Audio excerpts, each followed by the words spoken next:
एक समय की बात है। एक गांव में एक गरीब बुढ़िया रहती थी। वह पूरी तरह से अकेले रहा करती थी।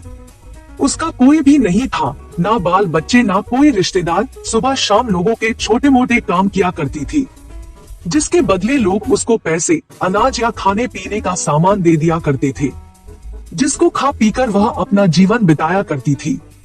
वह अपने जीवन में पूरी तरह से संतुष्ट थी। उसे भगवान से किसी प्रकार का कोई गिला भी नहीं था। दूसरों के सामान के कारण बुढ़िया का घर पूरी तरह से सामानों से भरा हुआ था। एक बार की बात है, वे अपने घर को खोलकर घर के सामान को धूप दिखा रही थी। समय वहां से दो चोर जा रहे थे। जब उन्होंने देखा कि बुढ़िया के घर में तरह तरह का सामान भरा हुआ है, तो उन्हें बड़ा लालच आया और वे सोचने लगे कि इस घर में तो बुढ़िया अकेली रहती है, क्यों ना हम आकर इसके घर को ही साफ कर दें। माना कि सामान पुराना है, लेकिन कुछ तो पैसा मिलेगा और यह बुढ़िया अकेली हमारा कुछ बिगाड़ भी नहीं पाएगी। चोरों ने बुढ़िया के घर को अच्छी तरह से देख लिया और समझ लिया कि उन्हें किस तरह से बुढ़िया के घर की सफाई करनी है।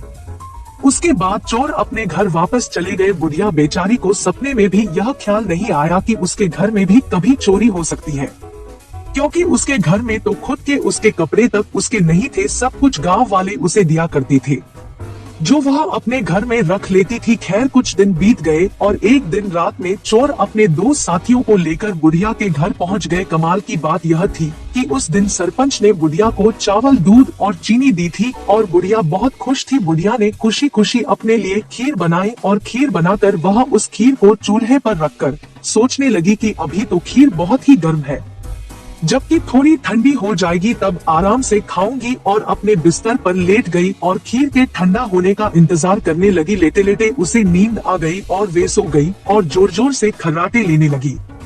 चोर बाहर खड़े थे। बुढ़िया के खर्राटे की आवाज सुनते ही उन्होंने सोचा कि चलो अब रास्ता साफ हो गया और अब हम आराम से बुढ़िया का घर साफ कर सकते हैं। वह सब जल्दी जल्दी आकर बुढ़िया के घर में सामान तलाशने लगे, परंतु कमाल की बात यह थी कि उन्होंने जो देखा था वह बिल्कुल गलत था। बुढ़िया का घर तो सामान से भरा हुआ था, किंतु एक भी सामान साबुत नहीं था। हर सामान टूटा फूटा, पुराना और खराब था। यह चोर बड़े दुखी हुए और बुढ़िया को बहुत गालियां देने लगे। वह बोले, देखो कितनी दुष्ट बुढ़िया है, आराम से सो रही है और हम बेचारे इतनी मेहनत कर रहे हैं। तभी दूसरे चोर की नजर चूल्हे पर रखी खीर पड़ी। गरम गरम खीर को देखकर चोर ने कहा, चलो बुढ़िया के घर कुछ और नहीं मिला तो कम से कम खीर तो है, और वह उसको खाने लगे। जब वह खीर खाकर जाने लगे तो उन्होंने थोड़ी सी खीर बुढ़िया के लिए छोड़ दी, किंतु जब उन्होंने बुढ़िया की तरफ देखा तो उसका हाथ खुला हुआ था, जैसे वह कुछ मांग रही हो। साथ ही उसका मुंह भी खुला हुआ था, जिसे देखकर चोरों ने सोचा कि बेचारी बुढ़िया लोगों से मांग मांग कर अपना जीवन बिता रही है, लगता है बहुत थक गई है और खाने के लिए खीर मांग रही है।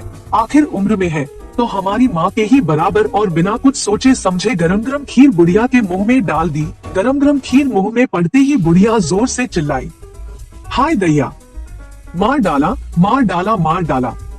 बुढ़िया की चीख सुनते ही चोर डर के जल्दी जल्दी छुपने लगे। जिसने मुंह में खीर डाली थी वह ऊपर जाकर छिप गया, एक चारपाई के नीचे और एक चारपाई के दाएं। बुढ़िया की चीख सुनते ही गांव वाले बुढ़िया के घर आ गए और पूछने लगे, क्या हुआ माँ?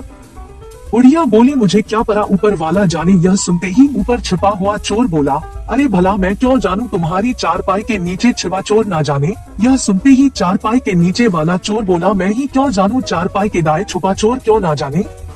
और इस तरह से तीनों चोरों ने खुद ही अपना पता गांव वालों को बता दिया और फिर गांव वालों ने उन्हें पकड़कर खूब पिटाई करी और वापस भेज दिया। उसके बाद से चोरों ने कान पकड़ लिया कि आज के बाद कभी वह चोरी कभी नहीं करेंगे। चोर चाहे जितनी भी कोशिश करे अपने आप को छुपाने की, लेकिन वह फिर भी पकड़ा जाता है। इसलिए हमें कभी चोरी नहीं करनी चाहिए और अपने बच्चों को यही सीख देनी चाहिए।